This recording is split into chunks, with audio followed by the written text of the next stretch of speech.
Yagli Du, Kamai. This is your professor Adam Dunstan, and this is the final lecture for the semester, Conclusions, where we will be talking about the concept of Cook Inlet as both diverse and diversifying into the future, and also South Central Alaska in a global perspective a bit.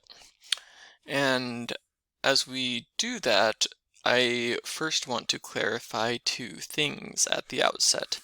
The first of which is that I am extremely grateful that you took this course, that you viewed these videos. I hope that they have been meaningful for you in your life. I hope that they have helped you in, if not in big ways, at least in small ways, to better appreciate the land that you are on and the communities that you are surrounded by, so that you can be a more successful person in your life, and perhaps one that is able to live in the world just a bit better. That is my hope, at least. Perhaps I'm an idealist. I also want to clarify at the start that this specific lecture is not something that you will be graded upon if you're taking this class in spring 2022, because I know that this is being added late enough that you won't be able to see it before the test, obviously. So this is really just for your education. And if you don't have time to do it this week, I hope you will see it at some point, because I think that classes work best when there's a conclusion at the end, when there's some kind of a wrap-up, some kind of a synthesis, rather than just sort of your professor walking off the stage randomly in the middle of some topic that they rush right at the end. I like to have some kind of a wrap-up. I think that's useful for how human brains work and how human brains learn. At least it is for me, so I hope this is useful to you.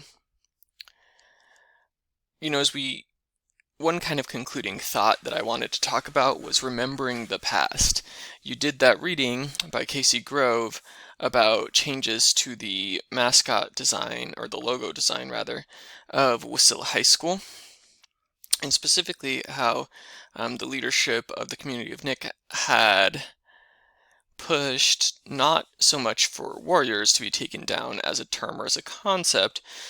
And I thought their reasoning was interesting that, warriors is not sort of something we have a corner on. That's a concept in a lot of different, both cultures and sports teams.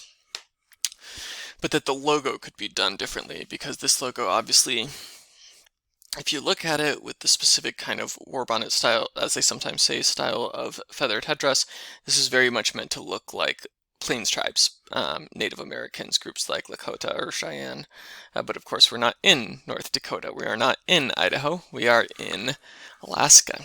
And specifically, Wasilla, the high school, is obviously, the name comes from Wasilla, the city, and the name Wasilla, the city, comes from Chief Wasilla, a Dena'ina chief associated with what we now kind of the Nick area, Nick community. And we have some depictions of him, so this new logo is designed to look like him and have him in sort of traditional Dena'ina Geshka, or chief clothing. So that's a little bit there. And I think that it's a good case study, a good example of what it means to remember the past. It is fascinating, I think, to learn about ancient Kachemak society going back thousands of years, or about the Arctic small tool tradition. I think that stuff is interesting. I'm perhaps not as obsessed with it as some anthropologists, but I do find it interesting. I certainly find extremely and incredibly interesting information that we can garner about what was happening in this land before Europeans came. I find that fascinating. But I find it fascinating not just for a sort of history kind of thing, but also because in remembering the past, I think we can make different choices, perhaps better choices in the future, certainly different choices. Remembering the past helps us to better understand the present and better envision where we want to go in the future, and acknowledge sort of the different roots the different people in our community come from. So I hope that was a useful sort of case study. On that note, since we were talking about logos and team names and things like that, that kind of raises the broader question that I also end my Alaska Native Cultures class on, which is representation. It's a big topic. It's not one I'm going to be able to cover in great detail the way it deserves, but I would like to share just a couple of thoughts. I think it's a powerful thing when people can see themselves presented um, in terms of their indigenous cultures in media and in other things. It can be a powerfully positive thing. I think it can also be a powerfully negative thing. That's the impression I've had from um, many Native students and Native friends kind of talking through these issues and hearing their thoughts on these issues and scholars. I think it's something that can be powerfully positive and powerfully negative, and sometimes neutral, depending on what it is. But I think when we represent someone else's culture, we take something sacred into our hands, right? We take something really special to them. And that's true if we're talking about um, where is I going to go with that? I'm so sorry. To represent someone else's culture, though, is to take something really special into your hand. Oh, that's true if you're an anthropologist writing a book about a culture or something, but it's also true if you're, some random person writing on social media, responding to an article about a logo change at a high school, or responding to an article about something like standing rock pipeline demonstrations, right? When we start talking about people's cultures that we may not be a part of, so for probably all of us, there was at least one culture talked about this semester that wasn't our own. When we start talking about cultures that we're not a part of, that's, I think, a big responsibility to make sure that we're being accurate, right? And that's not just sort of me trying to be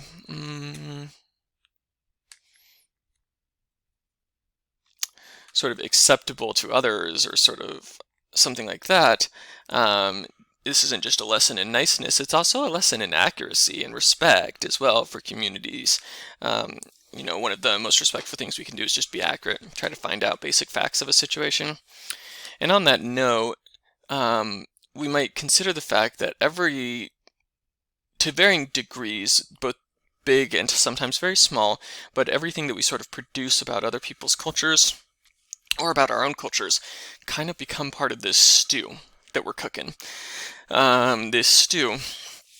This soup that we might call a discourse history, to quote the anthropologist Greg Urban. Greg Urban says that to the extent a community has shared ideas, what we call culture, it's a reflection of the fact that they have shared discourses. They've heard the same stories or similar stories. They've heard the same teachings.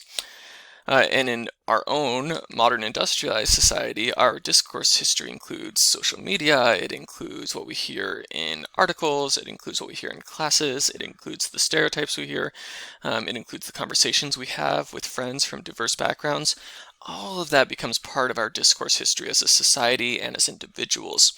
So all of us then contribute to the stew, so to speak. We contribute to how we're going to talk about people's cultures. Are we going to do it in a way that acknowledges both the uniqueness of cultures and also the uniqueness of individuals who may have complicated relationships with those cultures? Or are we going to do it in a way that stereotypes, that makes fun, that oversimplifies?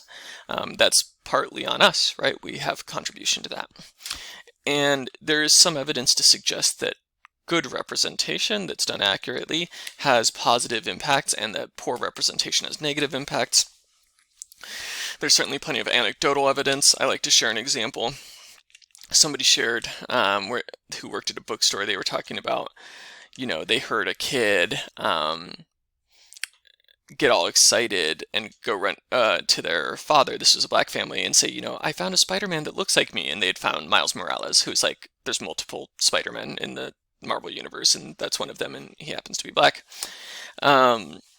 And so the kid was like excited, right, that this one of his favorite superheroes, like there was a version of that superhero that looked like him. And so, that can be a powerful thing to feel that. And the converse of that, though, is that it can be a negative thing to see poor representation. There's some evidence to suggest that Native students at high schools with more offensive mascot imagery, or like one that wasn't actually done in collaboration with the tribe or something, right? That can lead to lower sense of self-esteem. I'm not super familiar with the research, so I'm not going to expand at length on it, but that's at least what I've understood.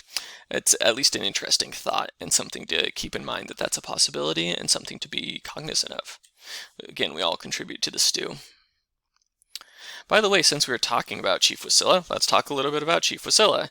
I said a brief history of Wasillas, meaning both Chief Wasilla and then also Wasilla, Alaska. So this is not a typo, it's meant to be Wasillas, plural. So Chief Wasilla, as I said, in the early 1900s was a Dena'ina chief from Nick Village. And, now that's no longer this sort of standalone village as it once was. But now that community has to some degree been absorbed into, at least on the land level, communities like Wasilla, even though you definitely still have the Nick Tribal Council, which represent a reasonably large number of Alaska Native people in that area. So it's kind of one of the two main tribal communities that resulted from what used to be the Dena'ina communities of Anchorage and surrounding lands like the Matsu Valley. There were several other villages, specifically there were 8 other villages, but sort of everybody, as we've talked about before, a lot of Alaska Native people in that area, a lot of Dena'ina people in that area, ended up either in Eklutna or Nick, or being absorbed into other municipalities, such as Anchorage, such as Palmer. And Wasilla itself kind of has an interesting history, by the way.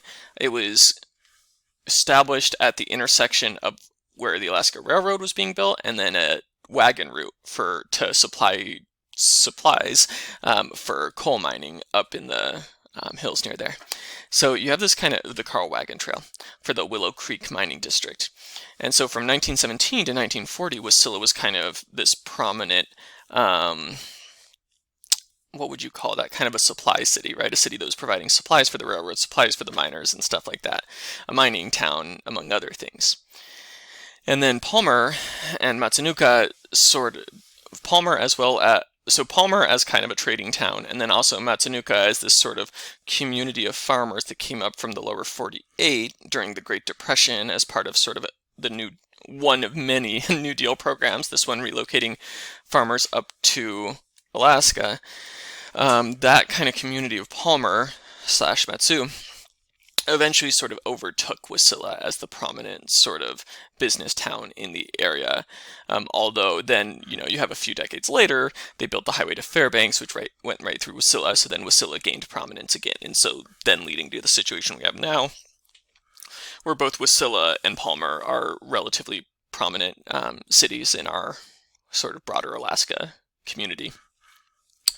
And so that's just a little bit of that history, but it's worth pointing out sort of the people that were absorbed into that community, and to some degree displaced, maybe not quite the right word for what I'm trying to describe, but certainly land that, displaced might be a right word, at least displaced in the sense of sovereignty, having true sovereignty over that land rather than it being part of someone else's city. So something to be aware of and to be thoughtful of and to think about, and to think about sort of some of the histories that might inform people's feelings about representation in those communities and why that might be important to them. So that was a little bit about honoring the past through the example of Wasilla and Chief Wasilla. I also, wanted to conclude with another theme, one that we talked about a lot these past few weeks, which is more recent arrivals, right? We have deep, deep, deep pasts in Cook Inlet and Tikatnu that go back thousands upon thousands of years. For those that attended the Jim Carrey lecture, they weren't talking exactly about Cook Inlet. It was over in the Lake Atna area, which is a little bit further north and east of where Anchorage is at, but pretty close. And he was talking about the fact that there are place names for locations, which in Atna and other Athabascan languages, which suggest a continuity of names, a occupation of the land of like 9,000 years. So there are deep, deep, deep histories of Tikatnu, of Cook Inlet, and that's worthy of mention and note. But there are also new recent arrivals that have profoundly shaped Cook Inlet or Tikatnu as well. These are just a few numbers from an immigration report produced by George Mason University about Alaska. They note that 42 million immigrants living in the U.S., so 13% of the population, but 28,000 in Anchorage, which is about 10% of the population. And then 54,000, 7% of the state population in Alaska. And that makes it sound like Alaska is actually a little bit less immigrant diverse than other parts of the country, which makes sense, particularly when you consider some of the really high population, high immigration diversity areas of the country, such as Florida, such as California, such as New York. Having said that, we're also 25th among 50 states in terms of the percentage of immigrants, right? So we are pretty strong amount of diversity there, and particularly some strong percentages of certain folks from certain specific countries. So for example, 31% of immigrants living in Anchorage were born in the Philippines. 11% were born in Korea, so we have very strong Korean, Alaskan, and Filipino Alaskan communities. 5% from Thailand, really strong Thai Alaskan community. You definitely see that in certain parts of Alaska more than others. So a large percentage of people, and one that has interesting differences from sort of the country as a whole, as you can see from this, right? We do have a reasonable percentage of people from Mexico, but it's far lower than the US average, but then way more people from Philippines, way more people from Korea. It's all very interesting, and it shows that Alaska is diverse, and also diverse in ways that are different than other parts of the U.S. and deserve to be studied in their own right and not just treated as one more piece of the U.S. replicating the rest of the U.S. Alaska is its own thing and deserves that attention. Sorry, I get a little heated on that one. This, by the way, is another breakdown. One of the things this shows, I said, diverse and diversifying. This shows where Anchorage was at, estimated from census data in terms of ethno-racial composition, right? Since there's both racial categories and then an ethnic category on the census, they combine them and call it ethno-racial. But anyways, in terms of ethno-racial composition in Anchorage, 1980 to 2010, and some of these numbers would be even bigger now given influxes of certain groups, and then United States, 1980 to 2010. And one of the things that you may notice is that Anchorage started out less diverse than the United States, but has rapidly diversified over the last few decades to the point where it's, if anything, as diverse, if not more diverse than the rest of the United States, if we look at it from a racial/ethnic perspective. And the other thing is that we have a much higher percentage, obviously, of indigenous people in Anchorage, a much higher percentage of Asian and Pacific Islanders. So we have a complex sort of puzzle pie here, so to speak, and one that's obviously, if you look at the trend, diversifying fast, catching up to, and perhaps at some date will exceed the diversity of the broader United States. Certainly at this point it's caught up, and so in terms of racial categories. And as we've talked about in class, that's also in certain parts of Anchorage, it's highly diverse, right? We've talked about, in the Anchorage School District, something like 70 different languages spoken in the homes of students. Some of the most diverse census tracts in the country are in Anchorage. So it's a diverse place that's gotten a lot more diverse over the past few decades. So when you think about Alaska, right, we shouldn't think about Alaska as sort of, sometimes we stereotype Alaska, right, in certain ways, and we should recognize that Alaska is sometimes far more diverse, perhaps, than we give it credit for. On that note, by the way, I appreciated the article by Komarniski that I had you read, Suitcases Full of Mole. If you've never had mole, it's a type of sort of more like sweet kind of sauce that goes on Mexican food. And so Dr. Komarniski, I don't know why that's so hard for me, I apologize, Dr. Komarniski. But Dr. Komarniski's article talks about a foodscape, as she's putting it, that connects Anchorage, Alaska with Acuitzio del Canje, which is a community in Mexico, as you can see, sort of south-central Mexico. If you were to Google map that, as you can see, that's an 82-hour drive, close to 5,000 miles. That's pretty far away from each other. And yet you have people that travel back and forth, and when they're coming back up from visiting their family, pack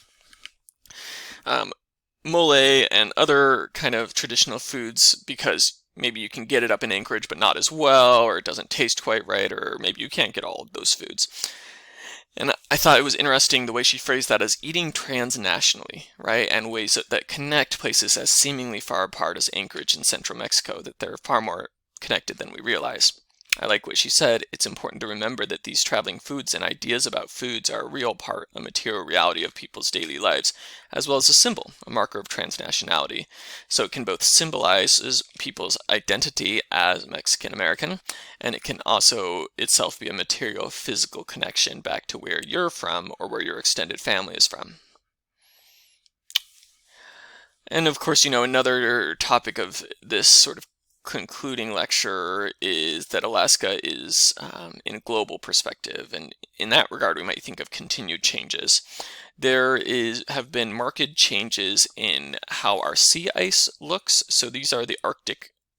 This is for 2016, the Arctic maximum and minimum. So a little bit about how sea ice works, and I'm no expert, but well, I shouldn't say I'm no expert. I'm not a climatologist, let me put it that way. But basically, during the March, you have like the biggest extent of the sea ice, and then during the late summer / early fall, you have like the minimum. You have when it's warm enough that it's now retreated to its smallest percentage, right? The part that stays frozen the whole year round. And this graph shows you in terms of sea ice concentration, with 100% being symbolized by white, and then 0% dark blue, which is convenient since it's ocean versus ice, basically. And what we see as we compare, for example, the maximum, the biggest extent of ice from March 1985 to March 2018, as you can see, is a pretty noticeable decline. This graph and this graph are a little bit apples and oranges, so don't try to compare them, because that's sea ice concentration and this is sea ice age.